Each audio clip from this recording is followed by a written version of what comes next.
चीख चीख कर रोई और एक बात कहने लगी। कैसे?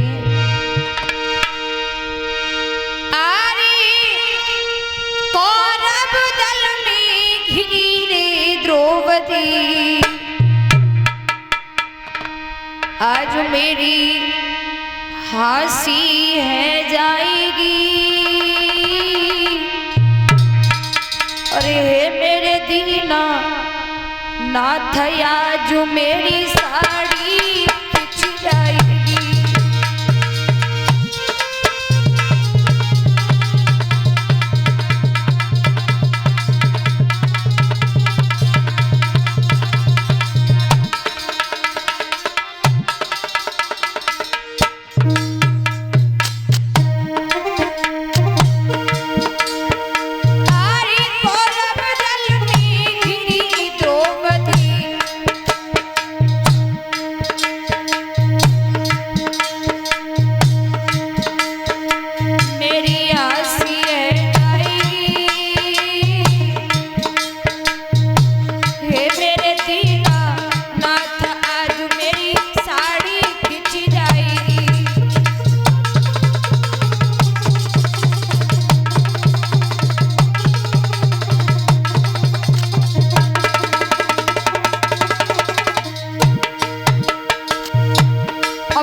द्रौपदी दोनों हाथ जोड़ करके बोली है, बाबा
भैया द्रौपदी सभी के सामने जाकर लज्जा की भीख मांगने लगी, लेकिन कोई भी बोलने वाला नहीं है। सभी की गर्दन नीचे को झुकी देखी। द्रौपदी चीख करके कहने लगी, एक पति की पत्नी पति को अपने प्राणों से भी प्यारी होती है, लेकिन मैं तो आज 5 पति की पत्नी होते हुए मेरी लाज जा रही है। इधर दुर्योधन ने दुशासन से कहा कि भैया क्या देख रहे हो, इसकी साड़ी उतार कर इसे निर्वस्त्र करके मेरी जंगा पर बिठा दो। और जैसे ही दुशासन आगे को बढ़ा, मैया द्रौपदी के शीर्ष हाथ लगाने को, मैया द्रौपदी ने साड़ी के पल्लू को दांतों से दबा लिया। जब दांतों से पल्ला दबा लिया, दुशासन ने मैया द्रौपदी के चीर से हाथ लगाकर खींचना शुरू किया, लेकिन मैया ने दांतों से चीर दबा रखा था। दुशासन ने एक झटका मारा, तैसे ही चीर दांतों से छूट गया। और जैसे ही चीर छूटा, तैसे ही अंदर से आवाज आई, ओरी पगली, पुकारना है तो अपने कन्हैया भैया को पुकार। अरे जो स्वयं की रक्षा नहीं कर सकते वो तेरी रक्षा क्या करेंगे। और जैसे ही हृदय से आवाज आई, अब तो द्रौपदी ने भैया भैया भैया भैया कह करके दोनों हाथ ऊपर करके चीख चीख के रोने लगी। और एक बात कही, भैया कन्हैया, अगर मैं निर्वस्त्र भी हो जाऊंगी तो मेरा कुछ नहीं जाएगा, क्योंकि मैं संसार में आई थी तो निर्वस्त्र ही आई थी। लेकिन भैया याद रखना, संसार के लोग कभी तेरे नाम पर विश्वास नहीं करेंगे। इतना कह के द्रौपदी ने दोनों हाथ ऊपर करके चीख चीख के कन्हैया भैया को पुकारना शुरू किया। लाजी बचा लो आगे कृष्ण मुरारी, बहना तुम्हारी लुटी जा रही है। भैया ये बात बिल्कुल सत्य है कि हर बहन के जीवन में एक भैया का होना बहुत ज्यादा जरूरी है, क्योंकि बहन के संकट में हर कोई पीठ दे सकता है, लेकिन भैया ऐसा शख्स होता है अपने प्राणों की बाजी लगाने के लिए तैयार होगा अपनी बहन की लाज के लिए। लाजी बचा लो आगे कृष्ण मुरारी, बहना तुम्हारी लुटी जा रही।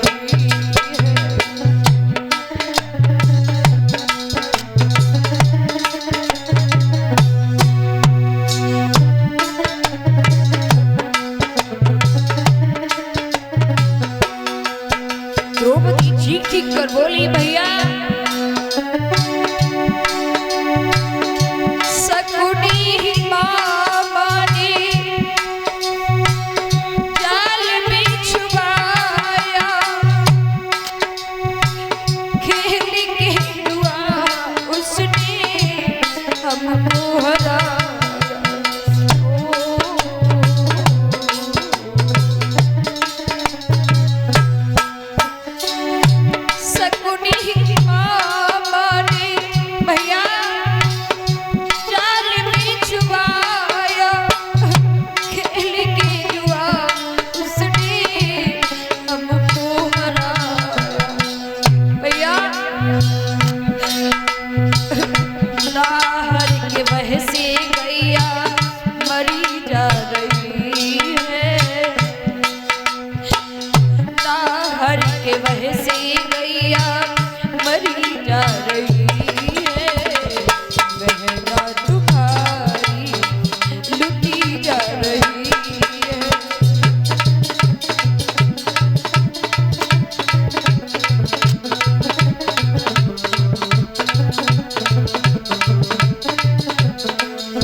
बोली, भैया भैया याद करो उस समय की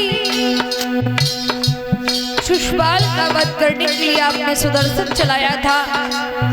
सुदर्शन की नोक थोड़ी सी आपकी अंगुली में लग गई थी, आपकी अंगुली से रक्त बहने लगा था। आपकी रानियां खड़ी खड़ी देख रही थी भैया, लेकिन मैंने अनमोल चूदर को फाड़ कर आपकी अंगुली पर बांधा था। भैया मैं आपको ऐसे ही नहीं पुकार रही हूँ,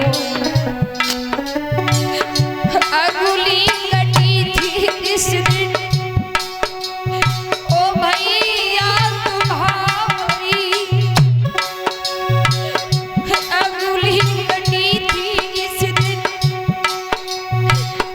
भैया तुम्हारी कोरी चुनरिया मैंने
भैया की रोई, कन्हैया बचाई ले मेरी लाज।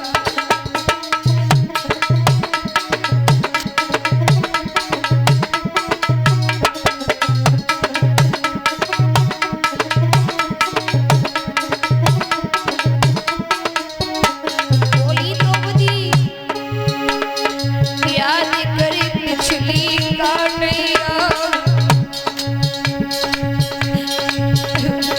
याद करे पिछली कन्हैया, कटी तेरी रात आंगुलिया।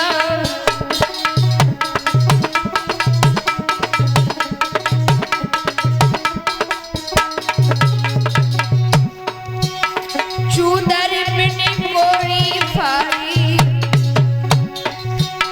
चुदरिया में कोड़ी फाड़ी, भैया बचाई ले बहन की लाज।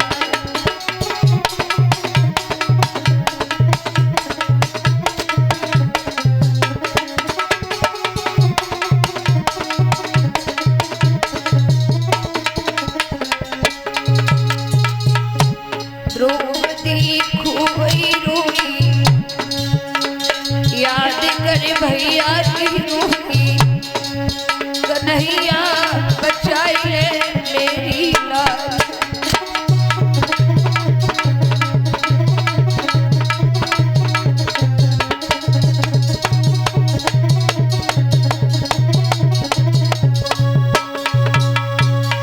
बताओ, जैसे ही द्रौपदी ने कन्हैया भैया की रटन लगाई, इधर भगवान के कानों में जैसी आवाज पहुंची, भगवान ने भोजन का थाल तो वहीं छोड़ दिया, नंगे पैर ही भागे। कैसे? सभी माताएं ताली बजाकर बोले, कन्हैया नंगे पैर न धाए, कन्हैया नंगे पैर न धाए, नंगे पैर न धाए, कन्हैया नंगे पैर न धाए।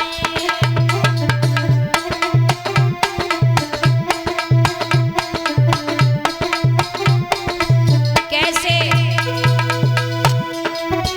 मन से तेज पवन से ज्यादा, पवन से ज्यादा गरुड़ वेग बिसराए, कन्हैया नंगे पैर न भागे, कन्हैया नंगे पैर न धाए, कन्हैया नंगे पैर न भागे। ताली बजा के बोले सभी, नंगे पैर न भागे, कन्हैया नंगे पैर न भागे, कन्हैया नंगे पैर न धाए, कन्हैया नंगे पैर न धाए, कन्हैया नंगे पैर न धाए।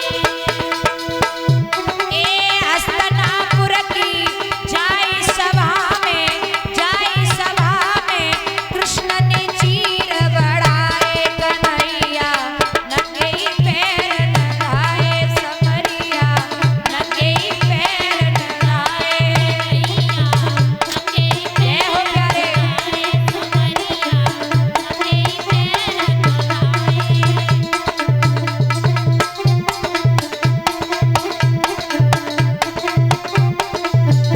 ओ प्यारे, भगवान ने चीर बढ़ाया कैसे? ध्यान दें।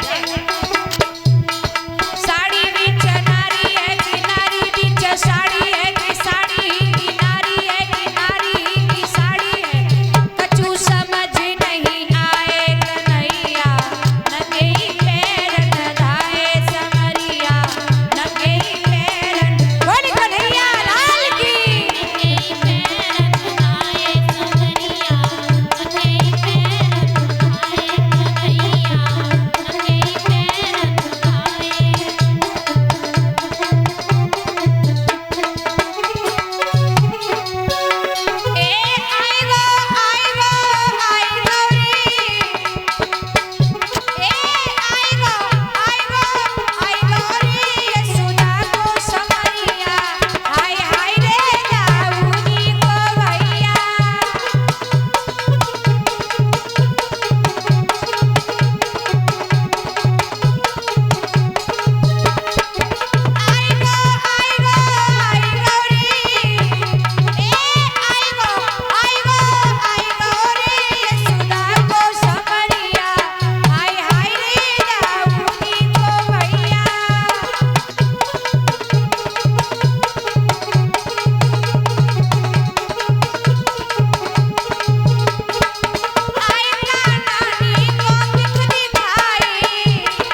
दुशासन ने खींचते खींचते चीर ढेर लगा दिया, लेकिन द्रौपदी को निर्वस्त्र नहीं कर पाया।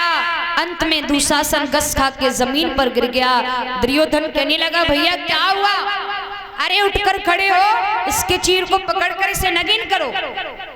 लेकिन भैया दुशासन की का औकात थी तो दोबारा उठ करके द्रौपदी के चीर से हाथ लगा देता। दुर्योधन समझ गया इसका कोई रक्षक आ गया है। तो भैया दुर्योधन समझ गया इसका कोई रक्षक आ गया है। उसी समय भीम तामसी स्वभाव की थे। भीम खड़े होकर कहने लगे दुर्योधन, तूने द्रौपदी को निर्वस्त्र कराने का संकल्प लिया लेकिन तेरा संकल्प झूठा चला गया। तूने यह संकल्प किया कि द्रौपदी को निर्वस्त्र करा के जंगा पर बिठाऊंगा, लेकिन तेरे संकल्प मिथ्या चला गया। लेकिन आज मैं संकल्प करता हूं कि जिस जंगा पर तूने पांचाली को नंगा करके बिठाने का संकल्प किया था ना, उसी जंगा को एक दिन अपनी गदा से जरूर तोड़ूंगा। इतना कहकर जो शर्तें थी, शर्त के अनुसार पांचों पांडव द्रौपदी को लेकर के 12 बरस वनवास चले गए। 12 बरस वनवास ये जाकर कांडिल वन में व्यतीत करते हैं। एक 13वीं साल अज्ञातवास विराट नगरी के राजा कमल नयन के यहाँ पर जाकर व्यतीत करते हैं, भेष बदलकर। पांडवों ने कह दिया मैं पांडवों का नौकर हूं, द्रौपदी ने कह दिया मैं द्रौपदी की दासी हूं। भेष बदल के रहने लगी। जहां पर कमल नयन के साले कीचक ने मैया द्रौपदी को परेशान किया था, जहां पर भीम ने कीचक का वध किया था। उसके बाद अज्ञातवास भी व्यतीत करने के बाद लौटकर दुर्योधन के पास आए और आकर के कहा कि भैया अब न्याय ये कहता है आपकी जो शर्तें पूर्ण हो चुकी हैं, अब न्याय कहता है कि आप मेरा राज्य मुझे वापस दे दे। दुर्योधन ने मना कर दिया तो कृष्ण से जाकर पांडवों ने कहा है, तो भगवान कन्हैया शांति दूत बन करके दुर्योधन के यहाँ गए। तो दुर्योधन ने एक ही बात कह दी, सुई चक्रे वने वदाश्यामी बिना युद्धेन केशवा। हे केशव, बिना युद्ध के सुई की नोक के बराबर जगह देने वाला नहीं हूं मैं। भगवान ने कही ज्यादा ना दे, 5 पांडव है, 5 गांव दे दो। बोले मैंने बोला ना 5 गांव बहुत बड़ी बात है। सुई चक्रे वने वदास्यामि बिना युद्धेन केशवा, सुई की नोक के बराबर जगह नहीं दे सकता हूं, तो 5 गांव की बात कर रहे हो। तब तक धृतराष्ट्र बोल पड़े, कन्हैया ये भाई भाई का झगड़ा है, आप बीच में क्यों बोल रहे हो? देखो आपके सम्मान के लिए मेरे पुत्र ने कितने व्यंजन बनवाए, खा लो। भगवान कहने लगे, दादा व्यंजन व्यक्ति को 2 शर्तों पर करना चाहिए। पहला, भोजन व्यक्ति को 2 शर्तों पर करना चाहिए। पहला, आपको तेजी से भूख लगी हो तो आप पा सकते हैं। दूसरा, आपका कितना भी पेट भरा हुआ है और सामने वाले के अंदर आपके प्रति भाव है, प्रेम है, बार बार कह रहा भैया थोड़ा खा लो, प्लीज भैया थोड़ा खा लो, तो आपको थोड़ा बहुत खा लेना चाहिए। लेकिन भगवान कहते हैं यहाँ पर दोनों में से एक भी, मुझे भी इसके भोजन की भूख नहीं और इसके अंदर भी मेरे प्रति भाव नहीं है। और दादा जिसको खाने से बुद्धि भी मति भ्रष्ट हो, आहार शुद्धौ सत्व शुद्धि, सत्व शुद्धौ ध्रुवा स्मृति लंबेन सर्व ग्रंथेन विप्र मोक्ष। भगवान कहते हैं कि दादा अगर व्यक्ति का आहार गलत हो गया तो व्यक्ति का व्यवहार भी गलत हो जाएगा। अगर व्यक्ति का व्यवहार गलत हो गया तो व्यक्ति का विचार भी गलत हो जाएगा। अगर व्यक्ति का विचार गलत हो गया तो व्यक्ति का चरित्र और उसका पूरा जीवन नरक बन जाएगा। बोलिए गोविंद भगवान की। तो मुझे इसके भोजन की भूख नहीं है, मुझे भी इसके भोजन की भूख नहीं है। आन नहीं, आदर नहीं, नैनन नहीं, स्नेह और तुलसी बहाना जाइए चाहे कंचन वर्षे। तब तक पितामह बोले, लला कोई बात ना, हमारो महल ज्यादा दूर ना, हमारे ना पाए लो चल के। भगवान कृष्ण मुस्काए के बोले, दादा ना है, आज मेरो एक भक्त बरसन से मेरी प्रतीक्षा कर रहा है। और प्यारे विदुर जी को मालूम पड़ा था कि कृष्ण शांति दूत बन के दुर्योधन के आ रहे हैं, तो विदुर भी दुर्योधन की सभा में कृष्ण के दर्शन करने को आए थे। तो भगवान ने पेट पर हाथ फेर के विदुर जी को इशारा दिया और पितामह से कहा, विदुर को इशारा दिया और पितामह से कहा कि दादा मेरा एक भक्त काफी समय से मेरी प्रतीक्षा कर रहा है, आज मैं उसके यहाँ जाकर भोजन पाऊंगा।